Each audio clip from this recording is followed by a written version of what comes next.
ახსენებს კვირეულის ორგანიზატორი მედია ჰოლდინგი Prime Time-ია. სწორედ Prime Time-ის ინიციატივით გამოვიდა წიგნი გმირიც, რომლის პრეზენტაცია წყალ მუსკომედიის თეატრის ტერიტორიაზე გაიმართება. წიგნში თამოყრილია აგვისტოს ომის გმირების ისტორიები. ამ საქმეთან დაკავშირებით მედია ჰოლდინგის ოფისში დღეს სპეციალური ბრიფინგი გაიმართა, რომელიც სულ რამდენიმე წუთის წინ დასრულდა. და ბრიფინგს Prime Time-ის ოფისში თამარ ურუშაძე დაესწრო, რომელიც ახლა პირდაპირ ეთერში გვერდება. თამარ, გისმენთ? Ყველა გმირს უნდა იცნობდნენ, ოღონდ უნდა იცნობდნენ სახელებით და გვარებით. ეს არის მთავარი იდეა, რის გამოც Prime Time-ის ჯგუფს წიგნის შექმნის იდეა გაუჩნდა. 170 ომში დაღუპული გმირის ისტორია, რომელიც მთელი წლის განმავლობაში იბეჭდებოდა, ჟურნალში მოექცა ერთ წიგნში, ეს არის 700 გვერდიანი წიგნში, სადაც 170-ვე დაღუპული გმირის ისტორია და ფოტოსურათი არის დატანილი. ასევე მის ყდაზე დაბეჭდილი არის მათი სახელები და გვარები. ეს ყაყაჩო, წანიცის ყაყაჩო, რომელიც დღეს ჩვენ ყოველს გვიკეთი არის სწორედ ხსოვნის ერთიანობის და ხსოვნის პირველ რიგში ამის სიმბოლო. დღეს ალბათ ამ ყაყაჩოს მთელი საქართველო გაიკეთებს იმ გმირების პატივსაცემად და ხსოვნის სიმბოლოდ, რომლებიც ომში დაიღუპნენ.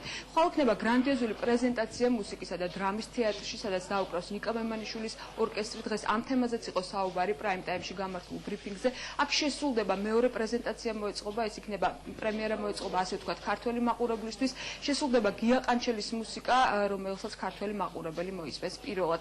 მინდა გითხრათ, რომ ხვალ მოხდება ასევე როგორც წიგნის პრეზენტაცია, წიგნის გმირის პრეზენტაცია.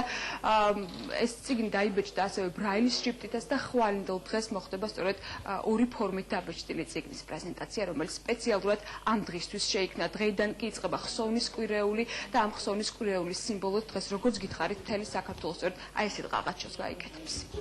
დღეს Prime Time-ი იწყებს ხსოვნის კვირას. ხსოვნის კვირის სიმბოლო არის ყაყაჩო, რომელიც მე გულზე მაბნევია და სურვილი მაქვს, რომ შემოგვიერთეს უყოლა ამ აქციაში და დაიბნიოს გულზე ყაყაჩო იმ გმირების ხსოვნის აპატივცემლოდ, რომელიც 2 წლის უკან ტერიტორიული მთლიანობისათვის დაიღუპა. და თვითონ წიგნში არის 179 ადამიანის 179 გმირის ისტორია, რომელიც Prime Time-ის რედაქციამ შეაგროვა და გამოსცა ერთი წიგნად. ყაყაჩო მიტყვირჩეთ, რომ ეს ყოველწლიურად ინგლისშიც კეთდება და იქაც არის ორფოთლიანი ყაყაჩო, რომელიც უფრო მაგნიტით და თავისი ღეროც აქვს, მაგრამ შეგადაწყვეტეთ, რომ ეს ყოფილიყო გულზე დასაბრუნებელი, იმიტომ რომ პრაქტიკული იყო და უფრო ესე იქნებოდა. ჩემი მეუღლის ისტორიაც რა თქმა უნდა შედის ამ წიგნში.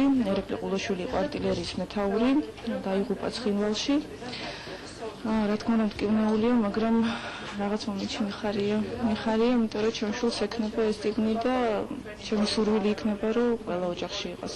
გამახსენდა, რომ არსებობს ნაწარმოები, რომელიც თავად მისი პრემიერა მე ვიდირიჟორე ინგლისში და გამახსენდა, რომ არსებობს ნაწარმოები გია ყანჩელის, რომელიც არასოდეს საქართველოში არ შესრულდებოდა და ძალიან ახლოს არის ეს მუსიკა იმ ისტორიასთან, რასაც ეძღვნება წიგნი და რაც გაიჟღერებს ხვალ მუსიკისა და დრამის თეატრის ეზოში.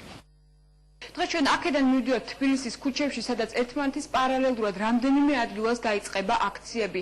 დღეს ექიმები, საკრებულოს წევრები და რიგითი მოქალაქეები, ყველა მათგანი გაიკეთებს აი ესეთ ყაყაჩოს ხსოვნის და სიმბოლურად იმ დაღუპული გმირების ხსოვნის საპატივსაცემად, რომელიც აგვისტოს მოვლენებში შეეწირა. საქართველოში ხსოვნის კვირეული დაიწყო. თამარ ურუშაძე საუბრობდა მოამბის ღია ეთერში. რუსეთში იმ